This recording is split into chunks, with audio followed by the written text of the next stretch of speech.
It's an official Catchup podcast. It's 3 weeks on the spin. We're back. It's myself, Ben, here as ever, and I'm joined, as always, by Chris. Chris, how are you doing? Yeah, good. Scottish football, always entertaining, always something to talk about. I don't think we'll go over the usual hour and a half or whatever we've been doing recently. Today, obviously, with a lot of postponements, but I'm sure everyone's seen that there's a fair bit to talk about this week. Plenty of news and views to discuss, but we'll set the scene later on in the podcast, but we'll do our usual and cover off the leagues and competitions in tiers 5, 6, 7 and 8 and 9 within non-league football, and we'll start where we always start, the Lowland League. We could probably rattle through the fixtures quickly.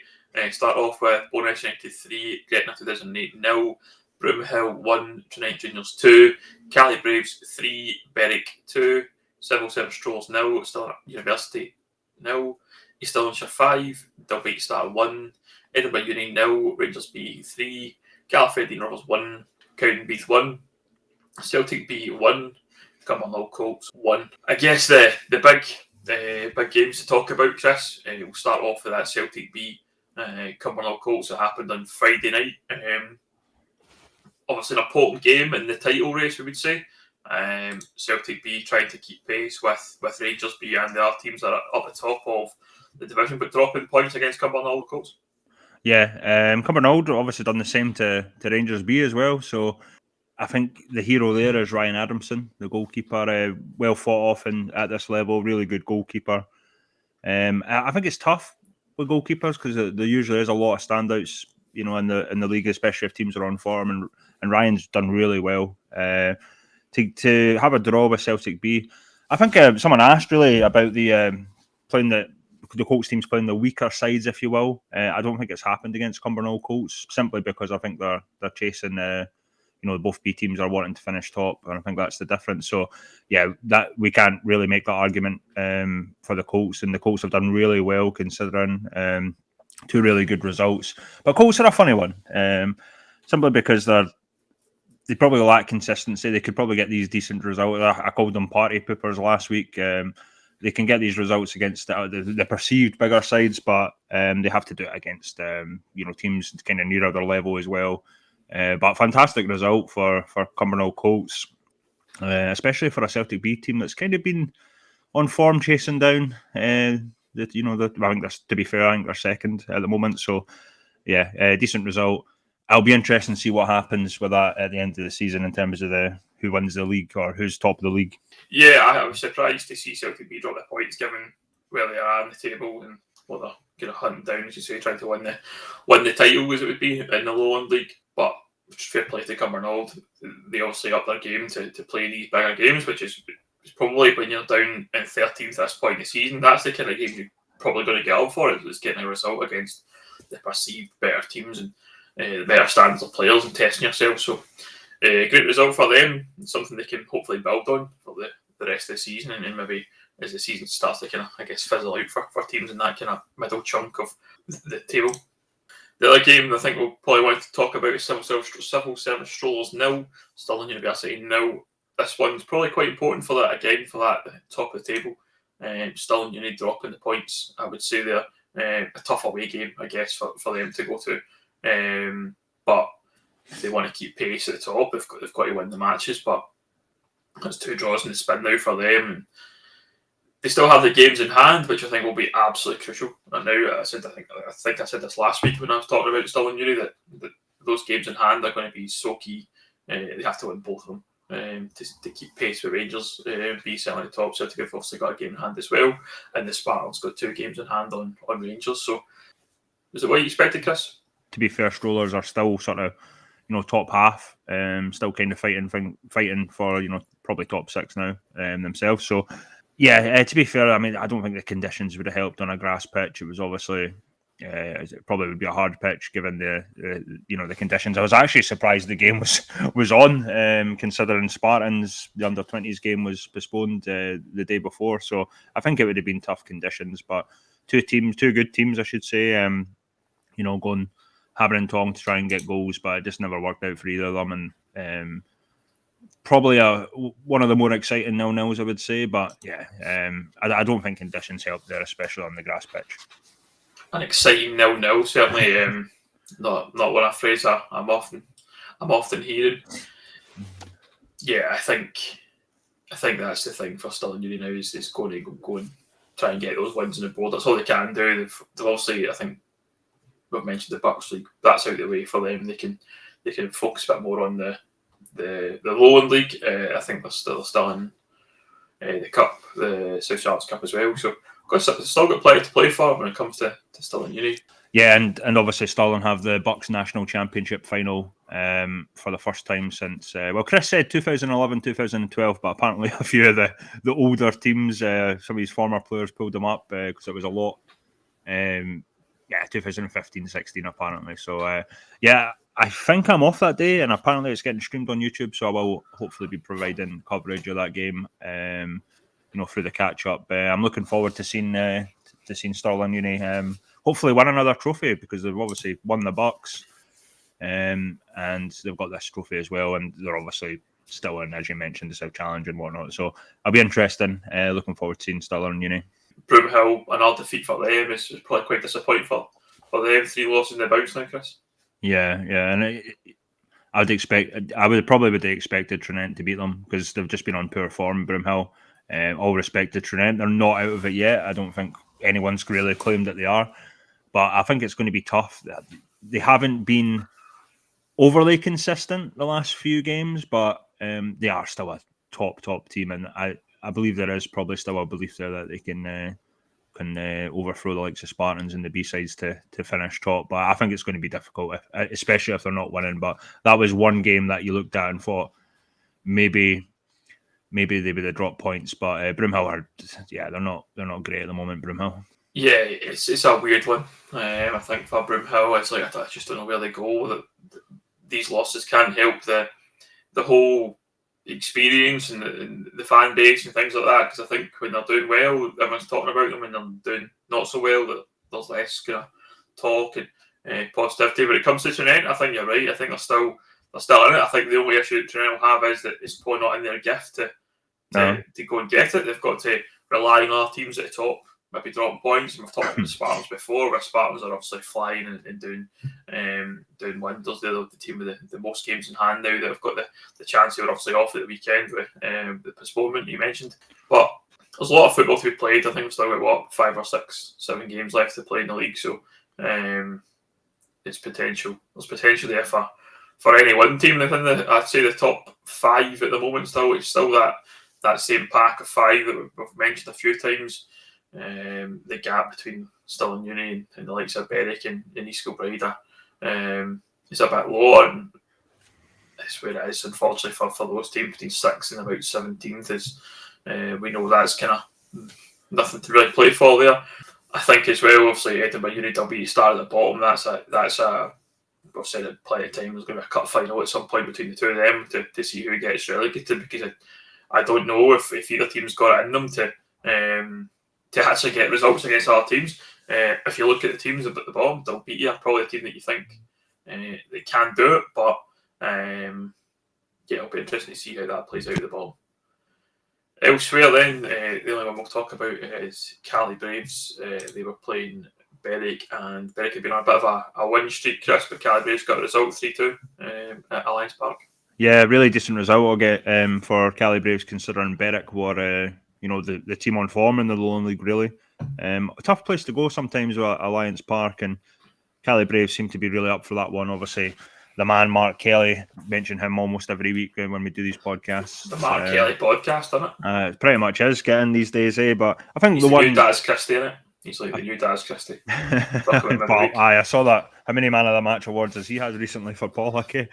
I think one of the things I wanted to really mention about Cali Braves, again, we mentioned it before, obviously last week, but the boys doing the podcasts, and they had Ricky Waddle on, and obviously they gave us a wee bit of a shout out, obviously, on stuff we were going to talk about, and it was interesting to hear Ricky's views. Obviously, Ricky, a manager I really respect in this league.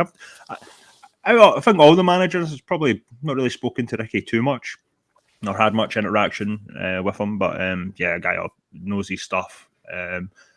So great job with the podcast, guys, and obviously the spaces in terms of commentating on games, really good, really innovative.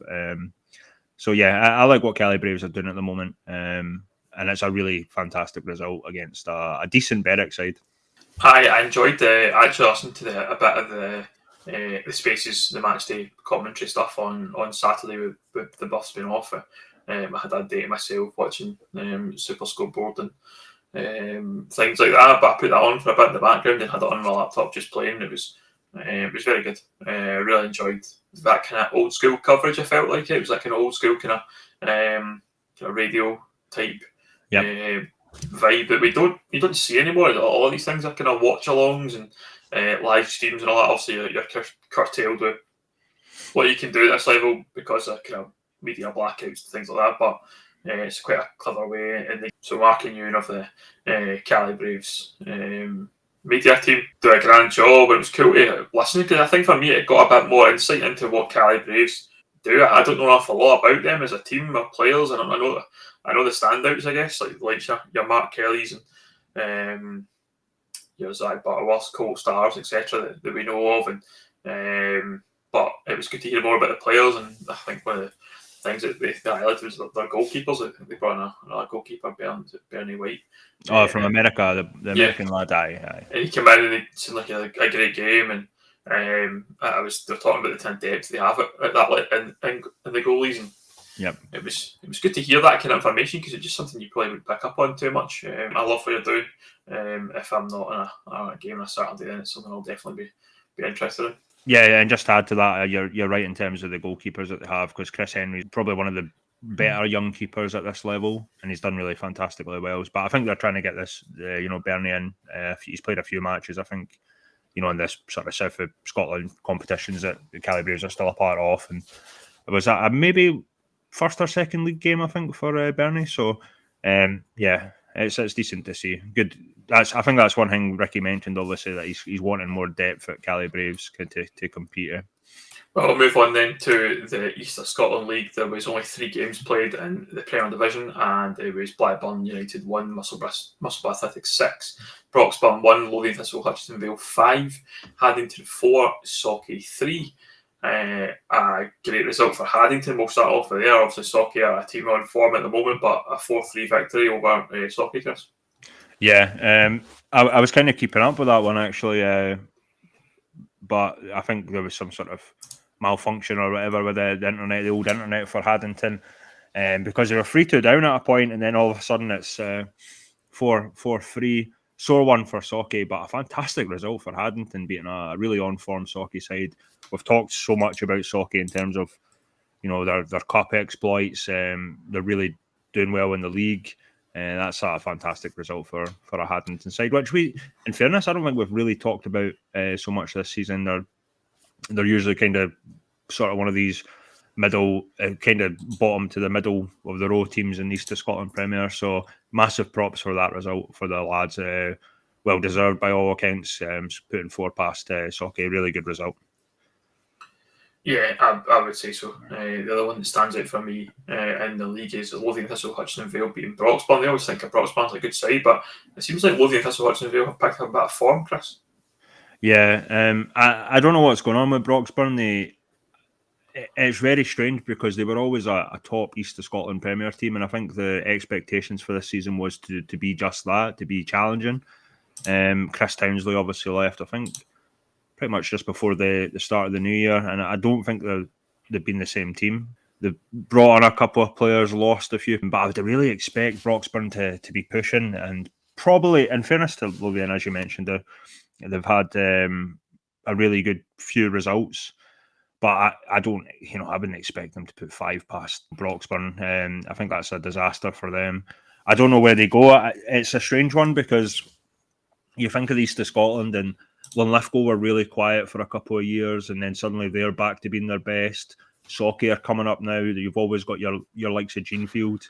Pennycook maybe be another one that, well, they've just hired Callum Elliott, so maybe not, but you were kind of maybe worried if Pennycook would still maintain that status of a top team in the East of Scotland, but, Callum coming in. We just missed that. We recorded on Monday, and then obviously it was announced Callum had taken over Pennycook. I should mention, obviously, the fact that a lot of people were I think Bo'ness fans were quite happy that we didn't mention they got beat off with Linlithgow, obviously, in the Cup. And then the big news there was obviously the fact that Max Christie stepped down. Ian Little, I think, is going to take interim charge.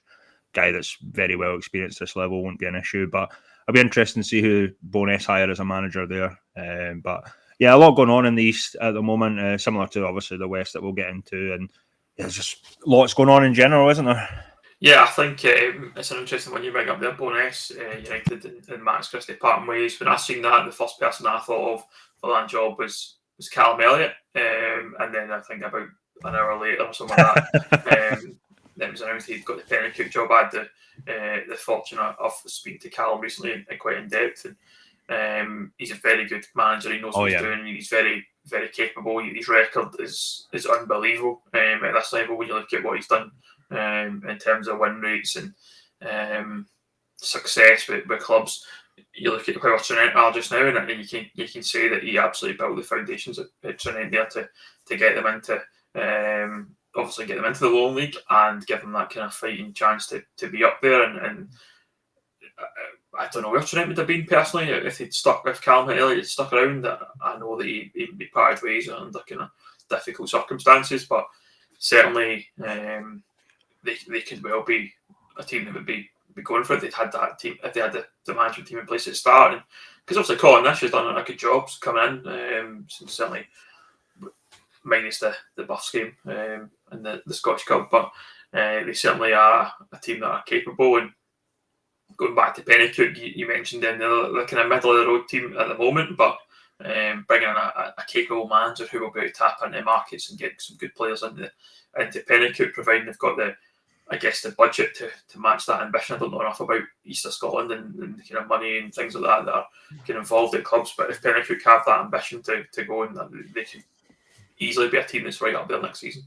Another wee side note for the other Bo'ness team, Bo'ness Athletic, obviously 114 goals between Tiwi Daramola, Dylan Patterson and Grant Rose, with Tiwi having 54. I mean, I tweeted out the only other team that I can remember really getting to those numbers was Tynecastle a few seasons ago under Callum Elliott, obviously. I think they were 125 in 23 games. But that's the full team, though, isn't it? The team, that's 3 players got 114 goals. Now, I don't know enough about the divisions that Bo'ness Athletic play in, but I've got to ask the question: what are they playing against every week if they're scoring that many goals with 3 players, or is just nobody else in the team scoring? I don't know. It's an interesting one. We've said that they're way below their level. Obviously, TV's going to be moving to Kelty soon, and.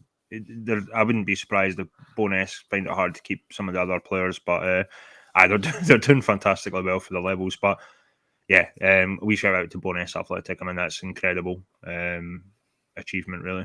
We'll move on into the South of Scotland League. There was only a couple of games on, and the one we probably want to talk about most, Chris, is Mid Annandale 18, Wigtown Bladnoch 0, 18-0. That must be certainly a season record. I think Clydebank, as I understood it, had the record of the season. I think it was like 14-1 or 15-1 against Eglinton in one of the cup games, the West Scotland Cup. But 18, that must be the record surely for the season at least. The issue with the South of Scotland is there was a league kind of pre-war and then it came back. So do you still include the pre-war? Do you not, sort of thing? I'm not sure, but yeah, that's a massive, massive win. I kind of gave praise to the Caledonian Braves reserves for beating Wigtown 5-0, but then I kind of looked at the league after that and realised that Wigtown are massively in a bad way. Yeah, and to concede 18 against Mid Annandale, in fairness, they're looking like a top side. We're probably not giving them a fair shake with the likes of Creetown and Lockhart Thistle, Abbey Vale, but they're right up there as well. But 18-0 is just a devastating result for any team. I mean, I don't think even the poorest sides in Lowland League, obviously your Whitehills, your Vale of Leavens, conceded that amount of goals. But yes, I mean, obviously I don't know enough about the two teams, but 18-0 against anyone is an absolute fair crack. They must have just not stopped. They must have just been relentless to play against. And imagine a player, you get to like 4 or 5-0 and you must be like, I just absolutely can't be arsed with this. But do you know what I mean? It must be like, it would be so disheartening. You start probably trying. I mean, let's face it, you probably start trying to take bodies at that score, get an early bath and get up the road. You know, like, take the sender off and get out there because you probably it must be hard work to play when you're playing at that sort of scoreline. Moving on then to the West of Scotland Football League Premier Division, and the results were as follows: Cumnock Juniors 2, Auchinleck Talbot 4, Largs Thistle 3, Irvine Meadow 1, Petershill 0, Troon 2, Pollok 2, Arthurlie 0. The games between Bees Juniors and Gwyn Rangers, Cambuslang, McGlenafton, and Kirkinturb, Rob Roy, and the Clydebank were all postponed due to weather. The Gwyn Rangers Bees game being off on Friday afternoon, which I felt was a bit early, but you missed the needle on that one. I just I did say that it'd be a Gwyn Rangers free zone this week on the podcast because we didn't play, we didn't get beat, we didn't win, so we'll gloss over that one quite quickly. And we'll start then with Pollok Arthurlie. This game kicked off later, 3 o'clock kick-off to allow the game to be played because of the weather and stuff down this way. So Pollok getting a win on the board. Arthurlie be disappointed not to get something out of the game, given they're probably fighting for their lives like ourselves at the bottom of the table. But certainly Pollok back to winning ways, clean sheet. They'll be certainly pleased. As I mentioned, obviously Darren Christie seems to be getting so many man of the match awards. I don't know if he's got a spare room, but he seems to be the man of the match every week. Getting just got a shelf in it, just everywhere.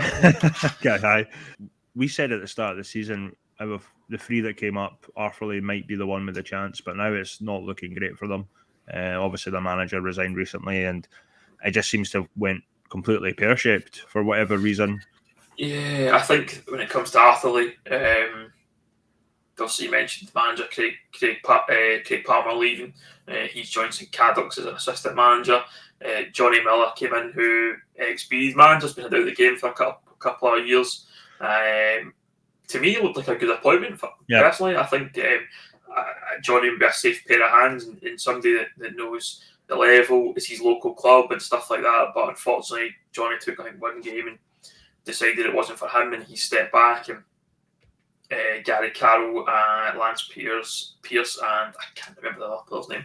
I took interim charge. They played us on Wednesday night. Got a point at Bus Park. We were just a wee bit kind of off the pace early doors, and here's me talking about the Gwyn Rangers again. I said I wouldn't, but they obviously get a good point against us and away at Bus Park, but they need to win as many games as we do. I think ultimately the one saving grace that Arthurlie might feel is that it depends what happens at the top of the division.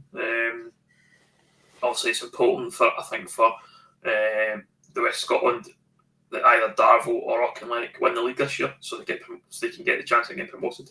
And that playoffs, I think if unfortunately if Bees win the league, it doesn't look like they'll be licensed in time to be able to go up. So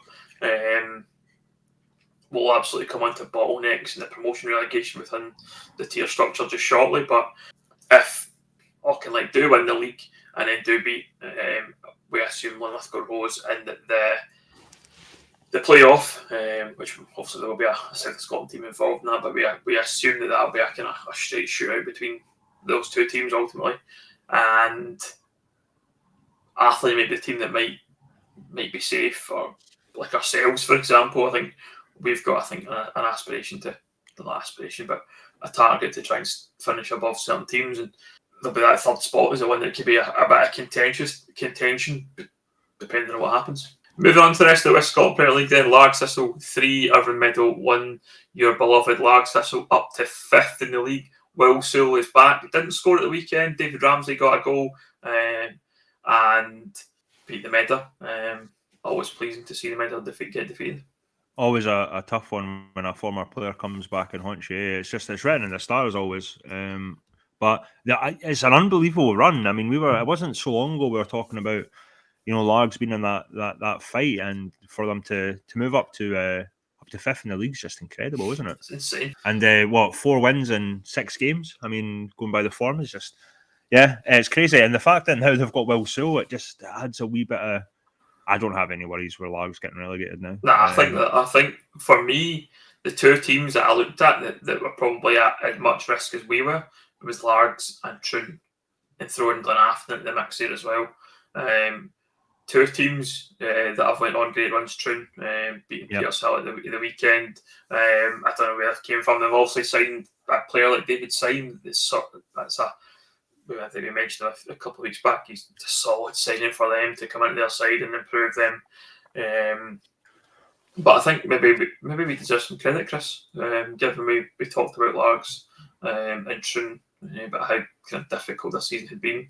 And all of a sudden, after that, they went on these big runs. So maybe they've got the catch-up bump. Maybe that's back. Maybe the Benji bump has returned. And they've got the bumps that were required. The other game then to talk about is Cumberland Juniors 2, Auchinleck Talbot 4. I guess disappointing one for Cumberland. It was 2 each going into injury time, and Aaron Mason's come on and grabbed 2 to get the victory and take the points back to Beechwood. Obviously an important one for Auchinleck in their title hopes.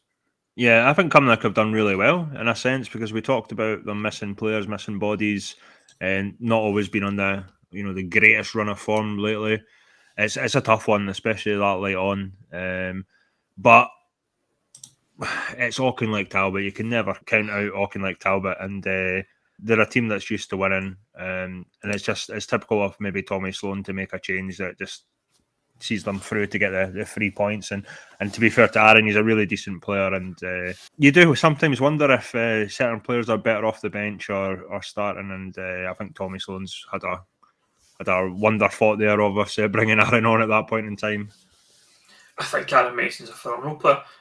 He's probably one of those ones that goes under the radar quite a bit because he is younger. I think he came from amateurs. He was at short leagues perhaps, and he's not the kind of one of the bigger names that we know about, the Mark Shanklins, the Brian Boylans, and Craig McCrackens, or Neil McPherson, or Andy Leishman.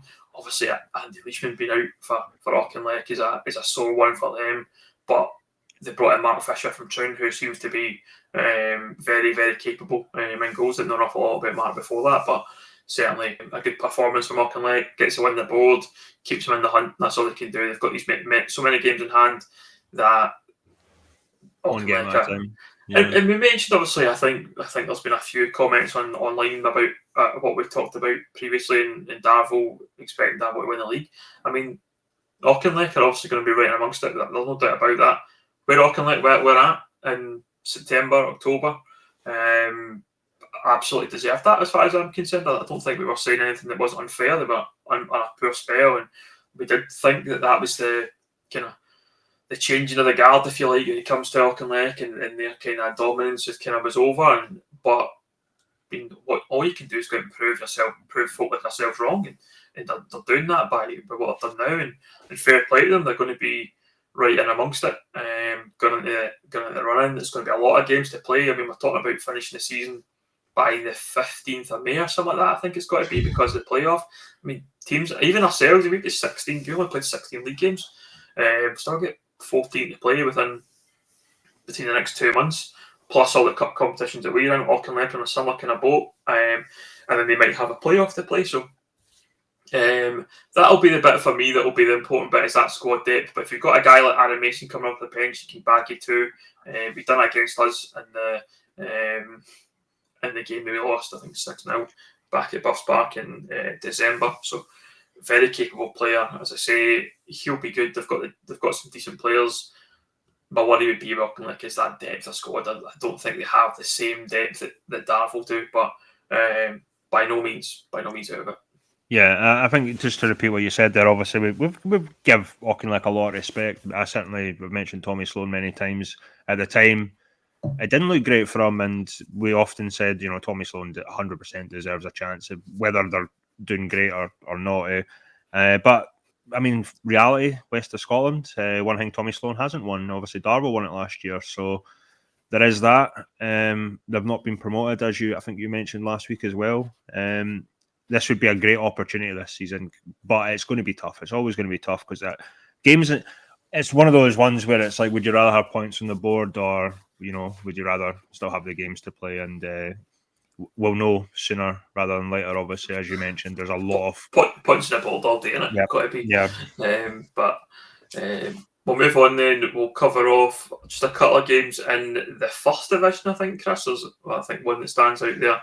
Johnston Borough drawing with St Cadoc's. We mentioned St Cadoc's previously. A team, obviously, well back in that kind of promotion hunt, if you like. And, again, dropping points against a team like Johnston Borough, who are not far out of it, but obviously a little bit further out of it. And I would expect the capabilities that St Cadoc's have is to get that result. Yeah, I think it's probably just a slip up, really. But a bit of respect to Johnston Borough. I actually kind of think they're a decent team. It's a bit like I think when I looked at that league initially at the start of the season, you think St Cadoc's, Drumchapel, it's probably going to be between them two, but there is still some decent teams in that league, in fairness, and the draw is surprising. I would agree with you there, Ben, but I mean it's probably just a minor blip in the season. But how are we actually with the other divisions? Obviously, we know that Kilsyth have won the Division 4. Are we that far away in terms of games to be played in other divisions? So I think in the first division, there's still like anything from I think about 12, 13 still to play. Right. Still plenty to maybe 10 or so for some teams. It's just kind of at that point. Kilburnley in the first division are top now with 21 games played. They've obviously got the points on the board. Their fortunes have turned around, I think, significantly since Sean Dillon came in. They probably looked like a team that were going to be out of it with Tommy Malloy in charge, but made the change, brought in Sean, and they're capable enough to get promoted. I think they are a Premiership team, I would say, alongside the likes of Edinburgh. Very capable team sitting second. But St Cadoc's and Drumchapel and Gartcairn have the games in hand that these teams do, and it comes back to that point about the kind of points on the board that you said. So it'll be interesting to see how that one plays out. The other one I'll probably quickly mention within the first division was Thornleywood 2, Bonnie and Thistle 1. My old pal David Gormley took the reins at Thornleywood.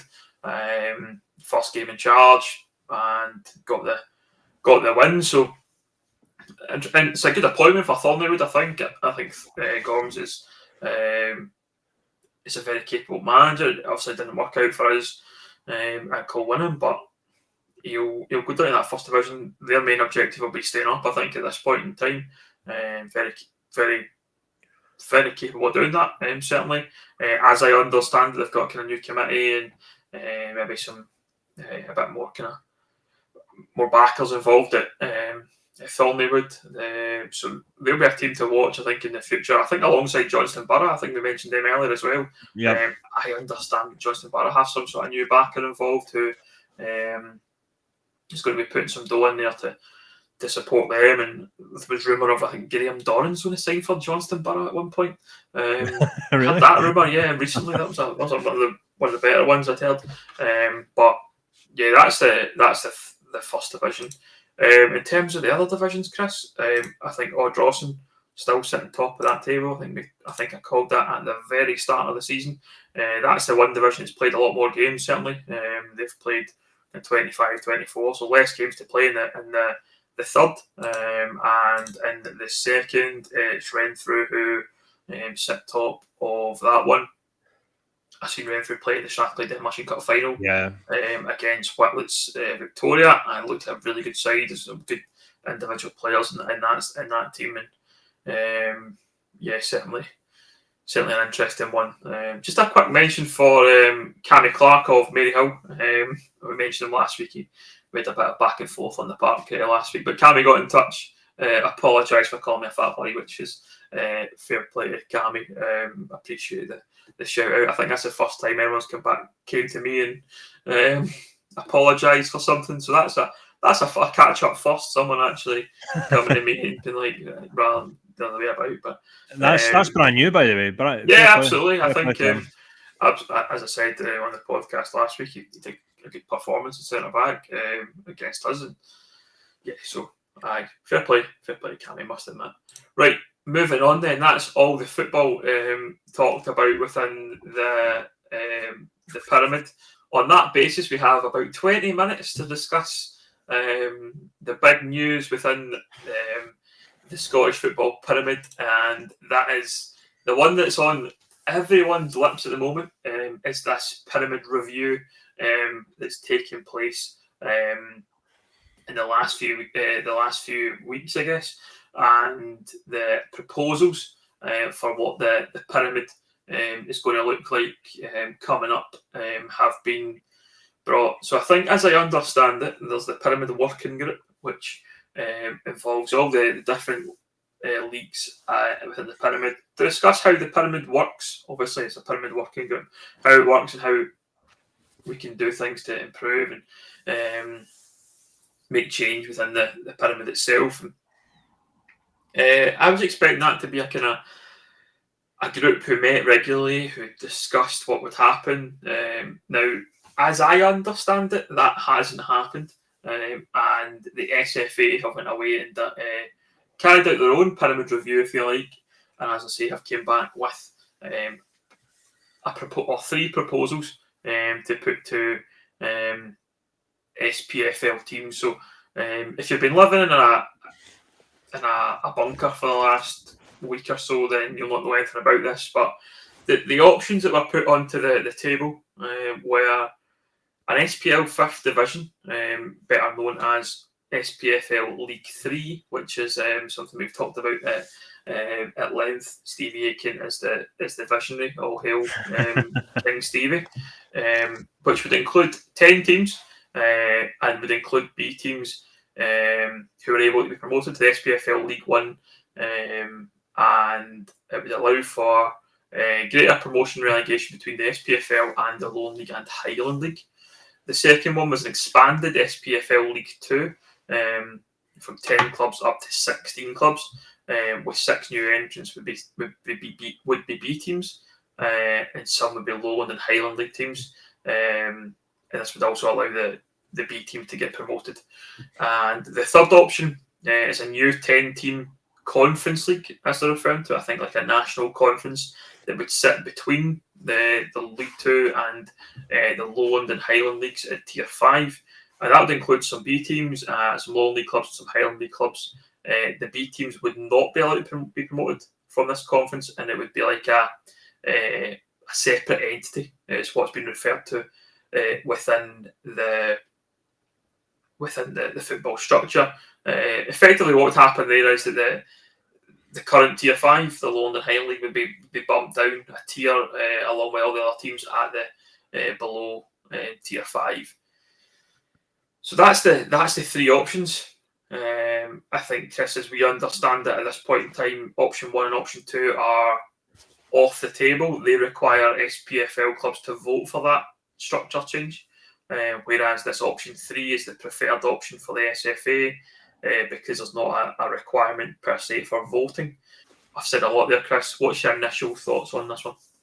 I was kind of reluctant to tweet out about it initially, but then obviously someone or a few media people kind of similar to ourselves probably saw the documents, and then they were kind of tweeting out of date information because by that time option 1 and option 2 are off the table. The SPFL will not vote for B teams to allow them to get up to League 1 is just nonsense. It just wouldn't happen. They're not going to allow that.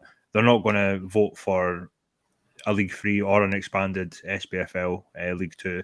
So the reason they're obviously doing the Conference League and not being SPFL governed, they don't need SPL votes, and that's the way of getting around it. Simply, I did hear some people say, "Oh, the SPFL would still have a say." The only thing that I think they would have to say is if relegation from League 2, they would still have to vote for that and stuff like that.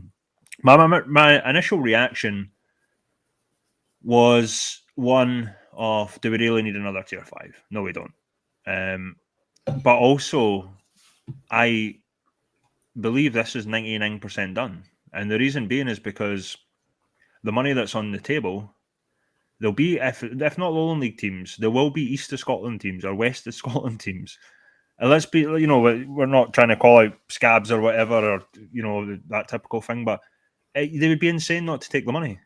They would be insane. I mean, I think there was it's 400k, 100k from each B team, and they're going to get 40k just to be in the league. Yeah, exactly. So the money is the game changer for me, and obviously if League Two teams get relegated, I think that's obviously still to be worked out. They'll also get 40k as a parachute payment.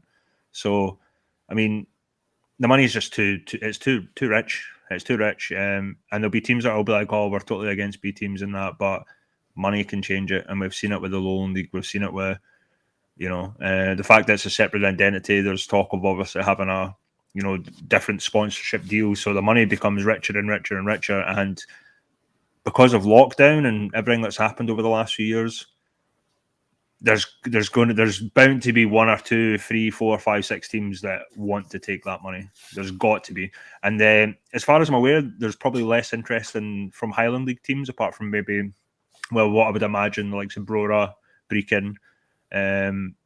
But yeah, apparently there is less interest from the Highland League teams than Lowland League side. So, but yeah, my initial reaction is we don't need another tier 5. I think it's outrageous. I guess the whole thing was basically they weren't even trying to hide the fact that this is all about B teams. They've used the pretense so long for years that we want to help the pyramid, we want to help non-league teams. It's been all bullshit.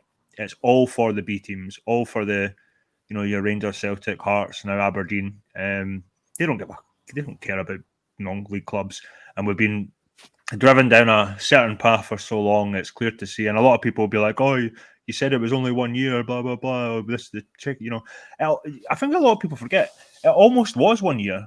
I mean, the vote went. It was half and half, and it was the Thomas Brown that made the decision to allow B teams in again. So I think it's nonsense. No one could have known that it was going to be more than 1 year at that point in time. I think just on that point, I think from our perspective, we obviously spoke to George Fraser at length on the podcast, and that was the discussion.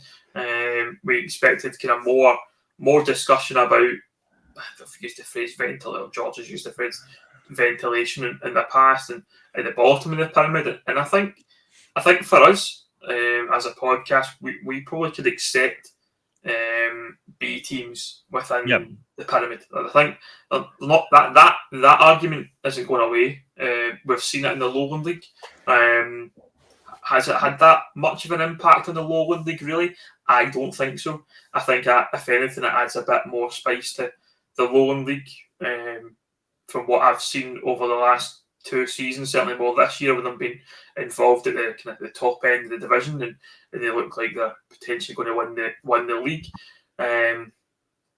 The B team argument has been around for fuck knows how long, 10 years maybe or something like that. Yeah. And there's been ideas and things came up. So I think the main thing is they're here to stay.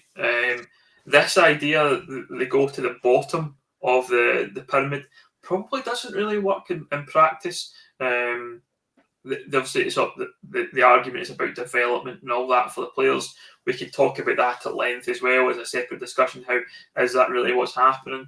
But they're obviously needs to find a place from somewhere. Their natural probably home is the Lowland and Highland League. I think if you're talking about Aberdeen, for example, coming in, I don't see why they can't play in the Highland League as a B team. You mentioned the money there, Chris. The fact that there is, I think 100k coming from each of the B teams to enter in this Conference League. Not to copy too much what Mick Kennedy was saying on Twitter, but he made a good point about why can that money not go into the Lowland League and the Highland League, for example, and support that and make that kind of softer landing for the teams. The one thing that sticks out for me in this whole thing is it's meant to be a pyramid review. It's not really a pyramid review, is it? No. It's find a review of B teams. Find the hole for the B teams. We haven't even talked about beyond tier 5 at this point in time. If anything, the pyramid becomes worse for having a new tier 5 league. You mentioned there that there'll be teams that will want to go into it. That's an absolute guarantee. We won't, for the purposes of not starting an argument or a war with any club, we won't then mention specifics, but I think we could probably look at clubs that are around the tier 5, tier 6 as it stands, and we'd probably look at that as an option because they have aspirations to become League 2 or a League 1 side, and that's fine. Like, I think the worry with this whole thing is that it's going to just bottleneck the pyramid even more, because you're adding a tier in. There's only going to be how's promotion relegation really going to work if there's so many B teams in there? Do you have to finish bottom to get relegated, for example? There's a lot of stuff still to be kind of ironed out. I think what we need to realise here is this is coming. Like, regardless of what we think or what we want to say, as I understand it, the 4 leagues committee, Lowland League, Lowland League, West of Scotland, East of Scotland, and South of Scotland are meeting tonight to discuss it. The Lowland League, I think, are meeting tomorrow night.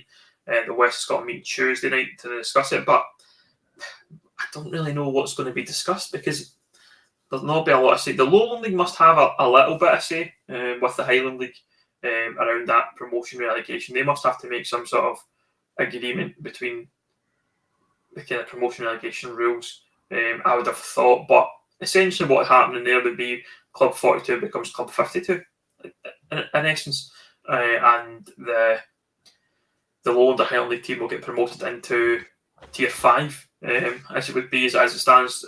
Obviously, get to Tier 4 just now, but it'd be the same thing. So very disappointing. I think we all universally agree that this is not a good thing for Scottish football. It's all about the B teams. It's that, again, the same old things. The old firm fun Scottish football. It's been said time and time again. That becomes more and more apparent every time you look at this. I think if you were looking at options, I think the expanded SPFL League 2 was probably the one that looked the best, if I'm honest. I think that was the one that probably appealed to me personally. We make jokes about League 3 all the time, but League 3 is probably quite similar to the Conference League, but it would be something that obviously needs a bit more kind of promotion. The SPFL League 2 and League 1 teams are really adamant that they won't have Colts involved, and fair play to them. And in fairness, the Lowland League have been pushing for, as far as I understand, automatic relegation for League 2. But because there's B teams now in the fray, we talk about the Pyramid Working Group, and this was meant to be, I guess, people from all tiers talking, and it's just not happened. And you kind of wish that we could all come together and put the past aside and literally just say, look, what's happened. I've often said, I don't think the Colts have been the issue. I mean, the first season it didn't really affect anything. They weren't, to me, I still believe they weren't skipping tiers, because there wouldn't have been an expanded Lowland League without B teams being in it, sort of thing. And now, if all these other clubs, for a lack of a better term, get relegated or go down a tier, that is affecting them. Whereas before it really wasn't, because we wouldn't have 19 teams in the Lowland League if the B teams weren't there anyway. I just think it's a massive mess, and I think the biggest mistake the Lowland League has ever made was the fact that they didn't open up their league, because it would have been a much better position to try and get all the tiers below the SPFL on side against the SFA, against the SPFL. But that was a massive hampering of relations there, I think. And it's time. I think it's time for Tier 5, Tier 6, Tier 7, Tier 8, Tier 9, Tier 10 to come together and say, look, let's forget the past. Let's try and work something out. Hopefully, you would think League 2 and League 1 would be involved in them discussions, because they're not listening to fans. It's pretty clear fans don't want B teams. I know it's going to happen anyway because the SFA are pushing it, but we need to come to some sort of solution where, right, what's right for our clubs, what's right for yours, because at the end of the day, I mean, it doesn't matter now, because essentially 200 teams are going to go down a tier. So work something out or everyone's going to suffer. And that's essentially what's going to happen. I think the problem that the teams, and I'll say we as a collective within that tier 6 and below, certainly, we don't have a say, really, to be honest. Like, I know there's been kind of rumour, there's been talk of setting up the old the old football associations. I think the old kind of regional football associations, the West of Scotland Football Association, for example, and some of the other ones that maybe they'll have more of a say because they'll be SFA members and they'll have skin in the game. So maybe that's something that clubs need to think about. You start to look at being in that position where you can go and have a seat at the table and discuss with the SFA, because just now you don't really. I mean, in terms of what happened with this one,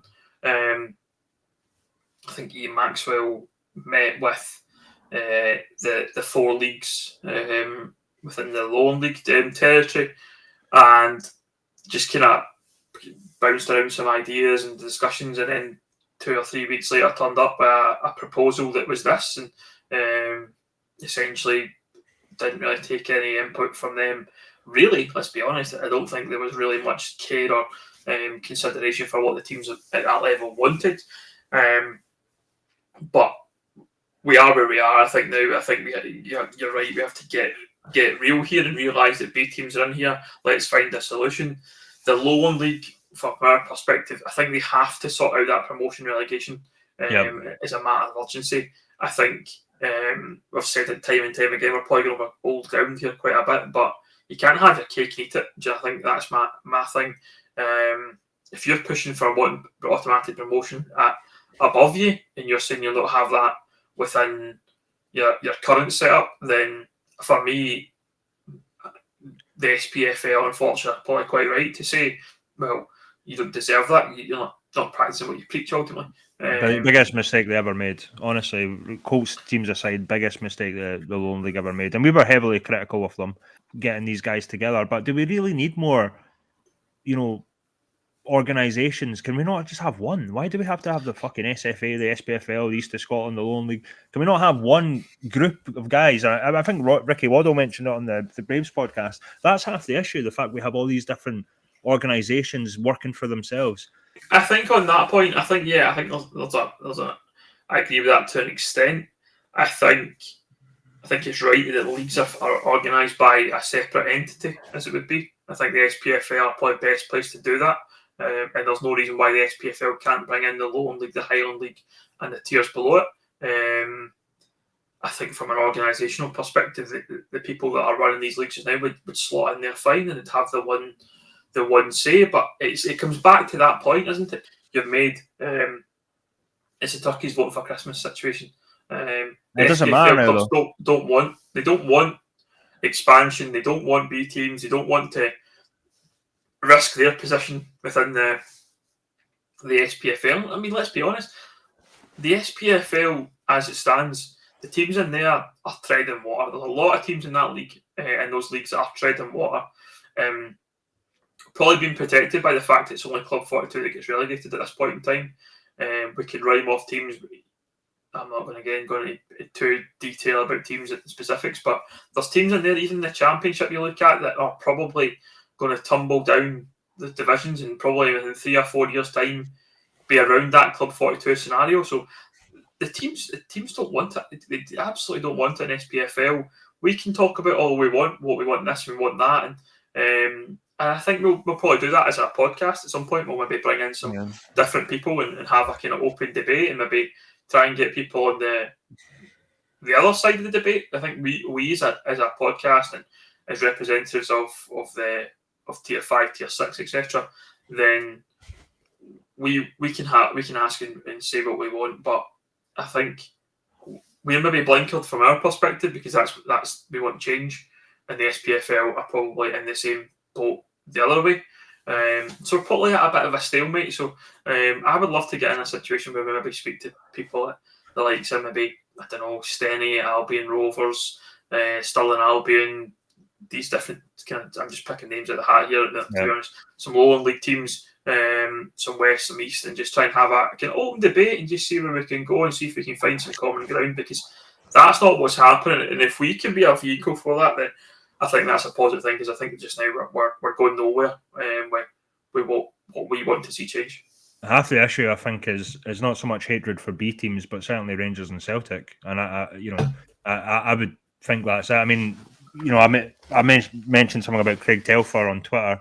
He tweeted something out like, if Rangers and Celtic, no hope kiddies or whatever. I took exception to that tweet, and what he was saying was fair enough, but to call the players no hope kiddies, I mean, it's just massively disrespectful, because some of these boys have been in around the first team and might make it senior. It's not the fact that it's Rangers and Celtic, this is our reserve team, we're not going to care about it.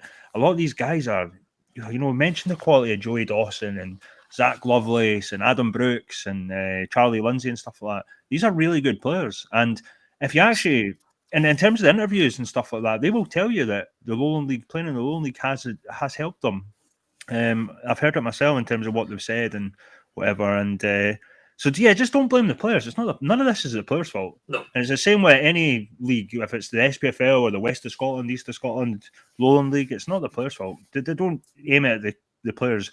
Blame the clubs if you want, the Prem clubs, Aberdeen, Hearts, Rangers, Celtic, but yeah, just don't blame the players. I really objected to that because we have talked up the quality of these guys, and it's a shame that people are now kind of starting to target players. And in fairness, I don't mind Craig. I've not really had many dealings with him, but what does he really know about this level? And I think that's half the issue. I mean, if Steny, and unless Steny got relegated to Lowland League, I don't think he would know much about non-league. And that's a lot of the issue, where it's people chiming in that probably support likes of Dundee United that are coming in and trying to have a say on non-league that they've not even turned up to a non-league game. You know what I mean? And that's just my perspective from that point of view.